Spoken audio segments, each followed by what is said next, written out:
Bonjour. Hello. Hola. Marhaba bikoum. Sur le fil, Le podcast d'actu de l'AFP. des nouvelles choisies pour vous sur notre fil info. Dans cet épisode de Sur le fil, nous allons parler d'une victoire, celle d'hommes homosexuels condamnés en justice qui vont enfin pouvoir être réhabilités et obtenir réparation. En Autriche, depuis le 1er février, une loi permet à des milliers de victimes d'effacer de leur casier judiciaire ces condamnations et de demander une indemnisation. Près de 11 000 Autrichiens pourraient prétendre à des réparations. En France, le 7 mars, les députés ont adopté à l'unanimité en première lecture une proposition de loi qui reconnaît la responsabilité de l'État dans les condamnations de personnes entre 1942 et 1982. Elle prévoit également une indemnisation. Elle est désormais devant les sénateurs en deuxième lecture. Deux pays, deux lois qui ont les mêmes buts mais qui n'ont pas eu le même parcours. Je vous emmène à Vienne d'abord, où mon collègue Blaise Goclin a suivi la genèse du texte autrichien, puis à Paris, avec Terence Khatchadourian, cofondateur de l'association Stop Homophobie. Sur le fil. Il s'en souvient comme si c'était hier. C'était en 1999 et Michael Woditschka, âgé de seulement 19 ans à l'époque, était convoqué dans un commissariat. À cette époque-là, j'étais employé dans une discothèque en Autriche. C'était la grande discothèque Fun Factory à Vienne et j'y travaillais comme serveur.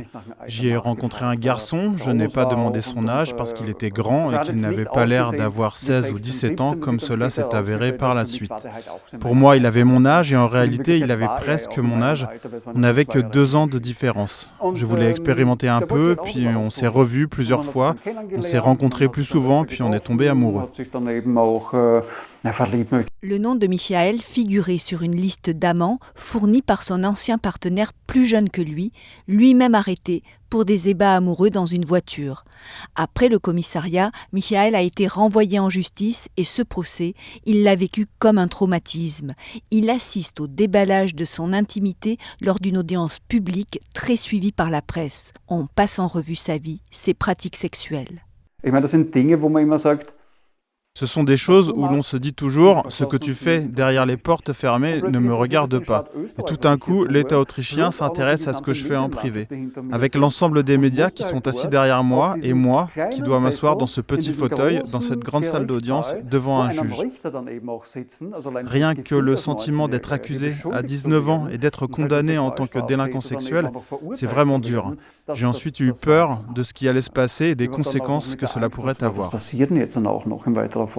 Michael écopera d'une amende pour fornication homosexuelle avec un mineur, mais aussi d'une stigmatisation sociale. Et selon Andreas Brunner, chercheur co-responsable du centre d'archives Queen, spécialisé dans l'histoire queer, on peut même parler de mort sociale. Avant le jugement, on était la plupart du temps placé en détention préventive, même si une peine avec sursis était prononcée ensuite. L'employeur, la famille, l'entourage immédiat, tout le monde était tout à coup au courant et on était donc stigmatisé comme délinquant sexuel. Cela avait des conséquences sociales dramatiques.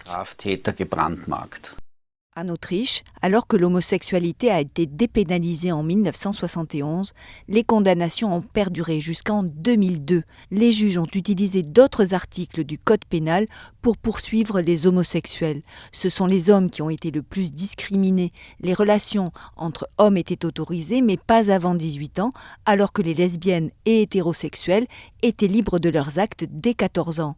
La prostitution gay est restée interdite jusqu'en 1989 et le droit d'association jusque dans les années 1990. Quand j'ai parlé à Blaise Goclin, un de nos correspondants en Autriche, il m'a expliqué que la réhabilitation des homosexuels a été initiée depuis la Cour suprême et le ministère de la Justice, mais pas forcément par les politiques, plutôt conservateurs sur ce sujet. Toutes les évolutions qui ont eu lieu en Autriche, donc un pays qui est majoritairement catholique, même si le catholicisme est en déclin progressif et constant, tous les débats qui ont eu lieu autour de l'homosexualité sont arrivés par la justice et non pas par la politique. Pourquoi ? Parce qu'il y a un parti au pouvoir depuis des décennies sans interruption, qui est le parti conservateur, qui est proche de l'Église catholique et qui a toujours bloqué toute avancée. Et toutes les avancées qui ont eu lieu, elles sont venues par la Cour suprême. Quand la Cour suprême a obligé le gouvernement gouvernement a légiféré sur le mariage et l'adoption pour les homosexuels. C'est pareil, ça n'a pas tellement fait débat dans la société. C'était une décision de la Cour suprême. Donc le gouvernement puis le Parlement ont légiféré. Mais voilà, c'est comme s'il y avait une espèce de malaise sociétal sur ce sujet de l'homosexualité qui resterait tabou, entre guillemets, pour une partie de l'opinion publique et des électeurs. Alors en quoi consiste la loi du 1er février ? Alors c'est une loi en 2 volets. Il y a un volet réhabilitation. Donc sur le plan du symbole, les peines qui ont été prononcées vont être annulées officiellement par l'État autrichien, donc qui s'excuse et qui reconnaît que les lois étaient discriminatoires à l'époque. Il y a un deuxième volet qui est celui de l'indemnisation, qui prévoit une somme de 3 000 € par condamnation, avec 1 500 € supplémentaires pour chaque année d'emprisonnement, parce que à l'époque on pouvait même aller en prison pour ça. Après l'Espagne en 2007, le Royaume-Uni puis le Canada ou l'Allemagne, l'Autriche a aussi prévu un fonds d'indemnisation. Il est doté de 33 millions d'euros, ce qui est assez important. Comme la spécificité de l'Autriche, c'est d'avoir eu des législations discriminatoires extrêmement tardives, donc jusqu'en 2002, elle concerne un nombre aussi disproportionné de personnes, puisqu'il y a eu énormément de condamnations jusqu'en 2002.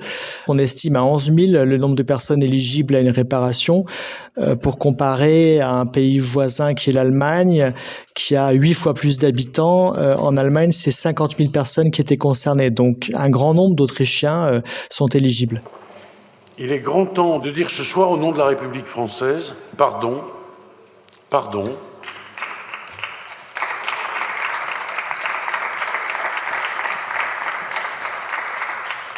aux personnes homosexuelles de France qui ont subi 40 années durant cette répression totalement inique.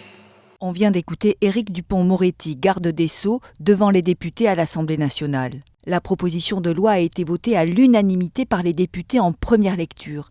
Elle reconnaît les préjudices subis par les personnes homosexuelles du fait de lois discriminatoires en vigueur entre 1942 et 1982. Elle comporte aussi un volet de réparation financière, c'est-à-dire une indemnité forfaitaire de 10 000 € assortie d'une allocation de 150 € par jour d'emprisonnement. Pour Terence Khatchadourian, cofondateur de Stop Homophobie, qui a été entendu pour la rédaction du texte, le pardon du ministre est un signal fort, mais un mea culpa du gouvernement serait nécessaire. Le ministre de la Justice demande pardon, ça suffit. Non, je pense que il doit y avoir une communication générale. Je pense que même si le président de la République disait lui-même, écoutez, pendant les époques Vichy, on a intensifié la répression des homosexuels, qu'on a continué jusqu'en 1982, on a pourchassé nos citoyens, on demande pardon. Je pense que ce serait un peu plus fort quand même, le message serait plus fort. Les associations réclament aussi un centre de recherche historique ou un lieu de recueillement, par exemple. Une place en mémoire aux déportés homosexuels, un centre où on étudie ça, comme je vous dis, une fondation qui va faire ses recherches, ses travaux, que ce soit vraiment plus mis en avant, parce que pour l'instant, vous voyez bien qu'il y a des gens qui peuvent encore se permettre de dire non, il n'y a pas eu d'homosexuels, c'est dans vos fantasmes. Les nazis se sont uniquement occupés des juifs. Les historiens estiment qu'au moins 10 000 condamnations ont eu lieu en France entre 1942 et 1982. Mais selon les associations, peu de victimes, encore vivantes, auront l'envie de se retourner sur leur passé si douloureux pour réclamer leur allocation. 200 Espagnols ont réclamé réparation, 400 personnes en Allemagne. La France devrait se situer dans cette fourchette selon les historiens. Merci d'avoir écouté cet épisode. Sur le fil revient demain. Je suis Emmanuelle Bayon. Si vous avez aimé cet épisode, alors n'hésitez pas à vous abonner. À bientôt.